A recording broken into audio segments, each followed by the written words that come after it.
I am sometimes surprised at the sensibilities of those who practice the arts of war, or the martial arts. Martial meaning warlike, and arts, well, I guess that really means disciplines. When you look at me training here, you may think that I am practicing to do murder to another human being. I pull out a knife and I stab, but what is missing here in this video is context. What is the context of what I am training? What am I training for? Why am I training to use a blade like this? And the answers to those questions are not cut and dried, nor are they simple. The problem is most of us want simple and straightforward, and I can understand this. But there's nuances to life. There's nuances to this training. There's nuances to what is going on in my mind when I am training this. And to be honest, I am training for the worst case scenario when I'm training this stuff, and I really see a lot of value in this. Now, don't get me wrong, I love martial arts. I really enjoy the cultural arts and the training drills that may be a lot more complicated than this, but really need some examination and introspection to find the fighting applications in what we are doing. I love that kind of training. However, I believe you need a base that is gritty and realistic. And if you're going to train the blade, you better train it honestly. So what do I get out of this kind of training? Training knife combative systems like the Medusa edged weapon system develops a real understanding of how vulnerable you are to an edged weapon attack. For me, this makes me much more aware of distance, timing, and watching people's hands.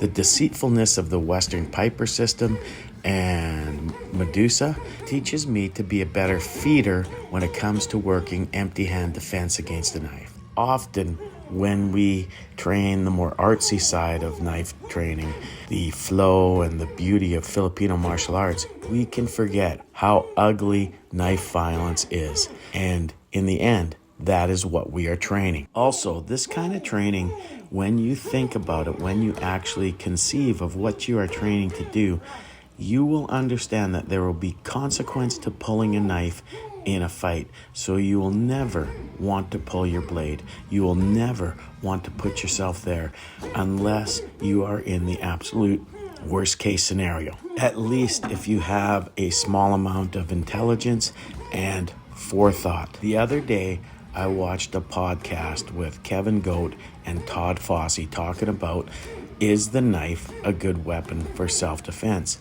And you have heard me say in almost every one of my videos on the use of a knife that the knife is a terrible self-defense weapon. Fossey and Goat really hit the nail on the head with why that is so. I will put a link in the description of the podcast. You should watch it. If you're a Filipino martial artist, you should watch it twice. One of the main reasons the knife is a terrible self-defense weapon is that most violence people face in most places in the world does not require the level of force that I am training for there.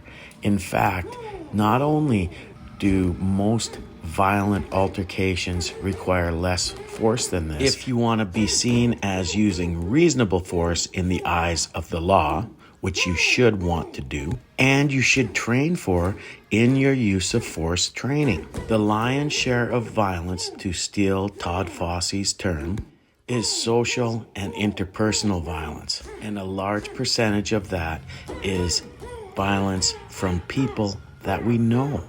People who may be part of our community, part of our circle. Are you going to shove a blade into a drunk friend because he's getting in a fight with you? Or because you stopped him from fighting somebody else and he turned his aggression onto you? Probably not. I sure hope not. I have to throw a little sidebar in here because a lot of people assume that the knife combatives community doesn't understand this, or they assume that they're gung-ho about using our knives, and nothing could be further from the truth. It is interesting that many conversations I've had with the top knife combatives guys in the world have been very similar to the conversation that Todd Fossey and Kevin Goat have had. And yet, because we post videos like this, people assume that we want to do this to another human being. And nothing could be further from the truth. We understand the consequences. We have researched the consequences. We've put a lot of thought into this as a whole, this knife combatives community I'm talking about. And most of us train to be able to scale our use of force. If you do not train for that, if you train the blade without any thoughts towards these consequences, then you are doing yourself a disservice. And if you teach without any thoughts to these consequences, you are doing your students a disservice. And even though it should be common sense, sometimes you gotta vocalize it. Sometimes you gotta make people focus on it. And it is your responsibility as an instructor to at least mention these things and talk about these things and have discussion on this. There were many good points made in the discussion between Goat and Fossey.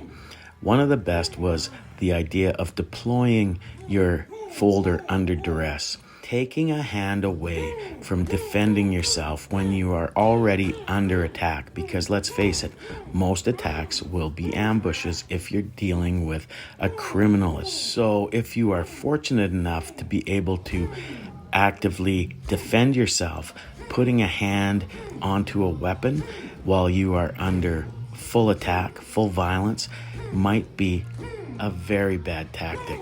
It might take away your defense and allow whoever is attacking you to put whatever weapon or weapons they are using into full successful attack. Meaning, if you are getting attacked by a knife, you are getting stabbed and slashed more than you would if you didn't reach for that fucking Spyderco in your pocket. Keep your hands in defense if you are able to. Two hands on one is one of the most important concepts to train if you want to train to defend against a knife or blunt impact weapon. Also, Fossey and Goat went into the fact that if it is an inappropriate time to reach for a blade, you have now just upped the scales of force. And believe me, your blade's not going to stop someone instantly. That's not the way knives work. You might kill somebody and they're still fighting you for minutes, let alone seconds. And that is a lot of time in a violent, deadly assault. So you might up the use of force even if you're keeping your knife folded and using it as a blunt impact weapon.